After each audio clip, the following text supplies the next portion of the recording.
Genesisy toko 5.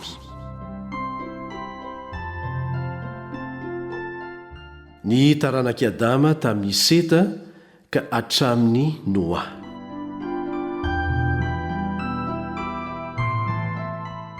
Ity no boky milaza ny taranak'i Adama. Tamin'ny andro namoronan'Andriamanitra ny olona dia tahaka ny taren'Andriamanitra no nanaovany azy. Lahy sy vavy no namoronany azy. Dia nitahy azy izy ka nanao ny anarany hoe Adama tamin'ny andro namoronany azy. Ary rehefa 300 taona ny andro niainan'i Adama, dia niteraka tahaka ny tarehiny araka ny endriny izy, ary ny anarany nataony hoe Seta. Ary ny andro ny Adama taorian'ny niterahany any Seta dia 800 taona, ary niteraka zazalahy sy zazavavy izy. Ary ny andro rehetra ny ainan'i Adama dia 307 taona dia maty izy. Ary rehefa 500 taona ny andro ny ainan'i Seta dia niteraka any Enosy izy. Ary ny andro ny ainan'i Seta taorian'ny niterahany any Enosy dia 700 taona, ary niteraka zazalahy sy zazavavy izy. Ary ny andro rehetra ny ainan'i Seta dia 270 taona dia maty izy. Ary rehefa 70 taona ny andro ny ainan'i Enosy dia niteraka any Kenana izy.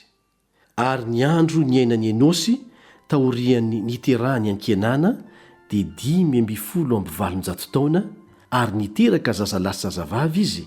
Ary ny andro rehetra ny ainan'i Enosy dia 570 taona dia maty izy.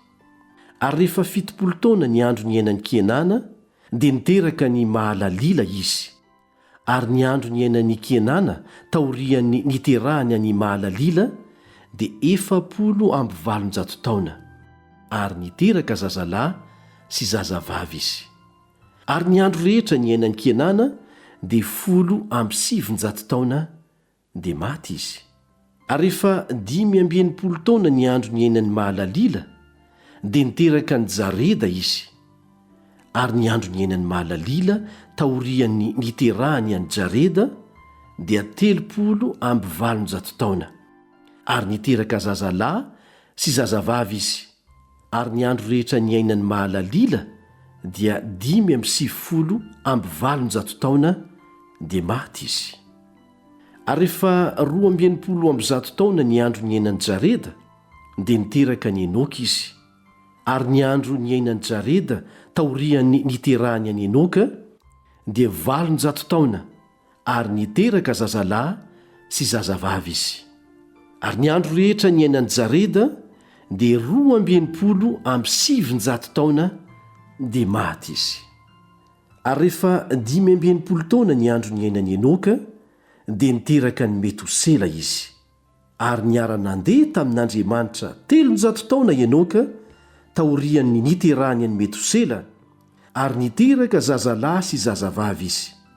Ary ny andro rehetra ny ainan'i Enoka dia 570 taona, ary niara-nandeha tamin'Andriamanitra Enoka ka tsy hita izy fa nentin'Andriamanitra. Ary rehefa 720 taona ny andro ny ainan'ny Metosela dia niteraka ny Lameka izy. Ary ny andro ny ainan'ny Metosela taorian'ny niterahany any Lameka dia 270 taona, ary niteraka zazalahy sy zazavavy izy.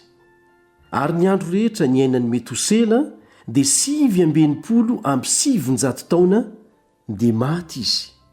Ary rehefa 270 taona ny andro ny ainan'ny Lameka dia niteraka zazalahy izy, ary ny anarany nataony hoe Noa, fa hoy izy, ity no ampionina antsika amin'ny asantsika sy ny fisasarany tanantsika no ny tany izay voaozon'i Jehova.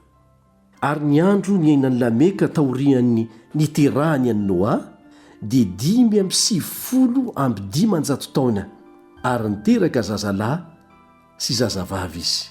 Ary ny andro rehetra ny ainan'ny Lameka dia 770 taona dia maty izy. Ary rehefa 500 taona Noa dia niteraka ny Sema sy Hama ary jafeta izy.